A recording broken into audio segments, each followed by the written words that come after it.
নমস্কাৰ কৃষ্ণকান্ত সন্দিকৈ ৰাজ্যিক মুক্ত বিশ্ববিদ্যালয়ৰ গুৰুত্বপূৰ্ণ ভিডিঅ'লৈ মই বিখাৰে সকলোকে পুনৰবাৰ স্বাগতম জনাইছোঁ। প্ৰিয় বন্ধু-বান্ধৱীসকল, কৃষ্ণকান্ত হেণ্ডিকছেট অপেন ইউনিভাৰ্চিটিৰ ফালৰ পৰা বিভিন্ন ধৰণৰ ছেমিষ্টাৰ নামভৰ্তি প্ৰক্ৰিয়া নতুনকৈ আৰম্ভ হৈছে।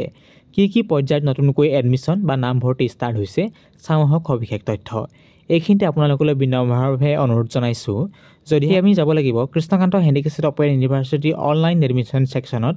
অনলাইন এডমিশ্যন ছেকশ্যনত ক্লিক কৰি দিয়াৰ লগে লগে ইতিমধ্যে আমি অনলাইন এডমিশ্যন পৰ্টেলৰ ভিতৰত সোমাই পৰিছোঁ। এয়া হৈছে অনলাইন এডমিশ্যন। যিহেতু আমি ছেমিষ্টাৰ সন্দৰ্ভত জানিব বিচাৰিছোঁ কি ইণ্টাৰমিডিয়েট এডমিশ্যন চলি আছে চাওঁ আহক।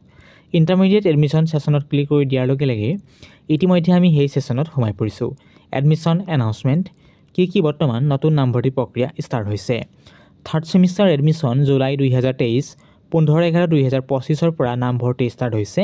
অন্তিম তাৰিখ হৈছে 15/12/2025।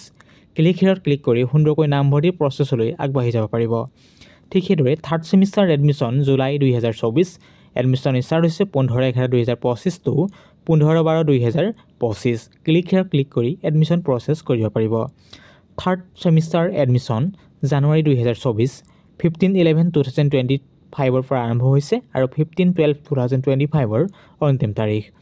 ঠিক সেইদৰে ছেকেণ্ড ছেমিষ্টাৰ এডমিশ্যন জানুৱাৰী ছেশ্যন 2025 7/10/2025 পৰা ষ্টাৰ্ট হৈছে। অন্তিম তাৰিখ হৈছে 30/11/2025। ইতিমধ্যে ক্লিক কৰি সুন্দৰকৈ নামভৰ্তি প্ৰচেছ আগবাঢ়ি যাব পাৰিব। এইখিনি আছিল বিতং তথ্য এডমিশ্যন ৰিগাৰ্ডিঙৰ ওপৰত। আৰু এইখিনি এটা কথা জনাব বিচাৰিছোঁ আপোনালোকক, যিসকল কেণ্ডিডেটে নামভৰ্তিকৰণ কৰিব পৰা নাই অনতিপলমে আপোনালোকে ষ্টাডি চেণ্টাৰত যোগাযোগ কৰিব বা কণ্টেক্ট নম্বৰত যোগাযোগ কৰিব হেড অফিচৰ লগত।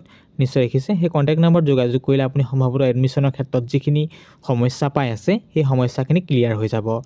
আজিৰ ইনফৰ্মেশ্যন ইমানেই আছিল। আকৌ নতুন এটা ইনফৰ্মেশ্যন লৈ অহাৰ প্ৰতিশ্ৰুতিৰে আজিৰ ভিডিঅ' ইয়াতে সামৰণি মাৰিছোঁ। ধন্যবাদ।